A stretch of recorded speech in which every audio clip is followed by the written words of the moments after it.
ওম নমো ভগবতে বাসুদেবায়। জয় শ্রীকৃষ্ণ। রাধে রাধে। আজ আমরা অপরা একাদশী মাহাত্ম্য কথা শ্রবণ করব। এই অপরা একাদশী মাহাত্ম্য কথা পাঠ বা শ্রবণ করলে সহস্র গোদানের ফল লাভ হয়। তাই যারা এই একাদশী করছেন তারা অবশ্যই এই মাহাত্ম্য কথা শ্রবণ করবেন এবং যারা করছেন না তারাও শ্রবণ করবেন। তাহলে আপনাদের সহস্র গোদানের ফল লাভ হবে। প্রতি একাদশীর মতো এই একাদশীতেও মহারাজ যুধিষ্ঠির ভগবান শ্রীকৃষ্ণকে অপরা একাদশীর মাহাত্ম্য কথা সম্বন্ধে প্রশ্ন করেছেন। সেই বিষয়ে আজ আমরা শ্রবণ করব। তো চলুন শুরু করা যাক। মহারাজ যুধিষ্ঠির শ্রীকৃষ্ণকে বললেন, হে কৃষ্ণ, জ্যৈষ্ঠ মাসের কৃষ্ণপক্ষিয়া একাদশীর নাম কি এবং তার মাহাত্ম্যই বা কী? আমি শুনতে ইচ্ছা করি। আপনি অনুগ্রহ করে তা বর্ণনা করুন। ভগবান শ্রীকৃষ্ণ বললেন, হে মহারাজ, মানুষের মঙ্গলের জন্য আপনি খুব ভালো প্রশ্ন করেছেন।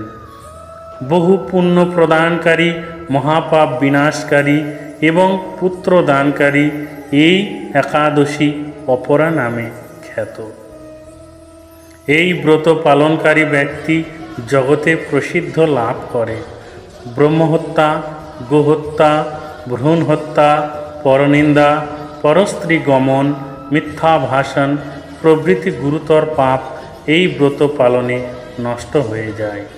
যারা মিথ্যা সাক্ষ্য দান করে, ওজন বিষয়ে ছলনা করে, শাস্ত্রের মিথ্যা ব্যাখ্যা প্রদান করে, জ্যোতিষীদের মিথ্যা গণন ও মিথ্যা চিকিৎসায় রত থাকে, তারা সকলেই নরক যন্ত্রণা ভোগ করে। এই সমস্ত ব্যক্তিরাও যদি এই ব্রত পালন করে তবে তার সমস্ত পাপ থেকে মুক্তি লাভ হয়। ক্ষত্রিয় যদি স্বধর্ম ত্যাগ করে যুদ্ধক্ষেত্র থেকে পালিয়ে যায় তবে সে ঘোরতর নরকগামী হয়। কিন্তু সেও যদি এই ব্রত পালনে করে তাহলে সে মুক্ত হয়ে স্বর্গগতি লাভ করে। মকর রাশিতে সূর্য অবস্থানকালে মাঘ মাসে প্রয়াণ স্নানে যে ফল লাভ হয়, শবী রাত্রিতে কাশীধামে উপবাস করলে যে পুণ্য হয়, গয়াধামে বিষ্ণু পাদপদ্মে পিণ্ডদানে যে ফল লাভ হয়, সিংহ রাশিতে বৃহস্পতির অবস্থানে গৌতম নদীতে স্নানে, কুম্ভে কেদারনাথ দর্শনে, বদরিকা আশ্রম যাত্রায় ও বদ্রীনারায়ণ সেবায়, সূর্যগ্রহণে, কুরুক্ষেত্র স্নানে, হাতি ঘোড়া গোড়া স্বর্ণদানে এবং দক্ষিণাসহ যজ্ঞ সম্পাদনে যে ফল লাভ হয়, এই ব্রত পালন করলে অনায়াসে সেই সকল ফল লাভ হয়ে থাকে।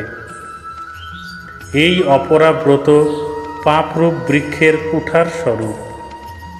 পাপরূপ কাষ্ঠের দাবাগ্নির মতো।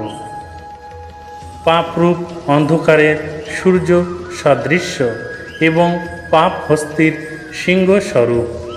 এই ব্রত পালন না করলে যে ব্যক্তি জীবন ধারণ করে, অর্থাৎ এই ব্রত যে ব্যক্তি পালন না করে সেই ব্যক্তি জলে বুদবুদের মতো, তাদের জন্ম মৃত্যু কেবল সার হয়ে থাকে।